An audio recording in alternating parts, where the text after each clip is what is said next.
നമസ്കാരം, കൊട്ടാരക്കര മീഡിയയിലേക്ക് സ്വാഗതം. നടനും BJP നേതാവുമായ സുരേഷ് ഗോപി തൃശൂർ ലൂർദ് പള്ളിയിൽ സമർപ്പിച്ച സ്വർണ്ണ കിരീടത്തിലെ സ്വർണത്തിന്റെ അളവ് പരിശോധിക്കാൻ പ്രത്യേക സമിതി രൂപീകരിച്ചു. കഴിഞ്ഞ ദിവസം ചേർന്ന ഇടവക പ്രതിനിധി യോഗത്തിലാണ് സ്വർണത്തിന്റെ അളവ് പരിശോധിക്കണമെന്ന് തീരുമാനമായത്. കിരീടത്തിലെ സ്വർണത്തിന്റെ അളവ് കൃത്യമായി പരിശോധിച്ച് സ്റ്റോക്ക് രജിസ്റ്ററിൽ രേഖപ്പെടുത്തിയില്ലെങ്കിൽ വരുംകാല ഇടവക പ്രതിനിധികൾ കിരീടം പരിശോധിക്കുകയും ഇപ്പോഴത്തെ ട്രസ്റ്റിമാർക്കെതിരെ ആരോപണം ഉന്നയിക്കുകയും ചെയ്താൽ മറുപടി ഉണ്ടാകില്ലെന്നും ഒരു വിഭാഗം യോഗത്തിൽ വ്യക്തമാക്കിയിരിക്കുന്നു.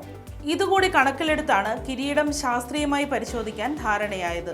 പള്ളി വികാരി, ട്രസ്റ്റി, കൈക്കാരന്മാർ എന്നിവരെ ഉൾപ്പെടുത്തിയാണ് കമ്മിറ്റി രൂപീകരിക്കുന്നത്. ഈ കമ്മിറ്റി കിരീടത്തിലെ സ്വർണത്തിന്റെ അളവ് ശാസ്ത്രീയമായി പരിശോധിക്കും.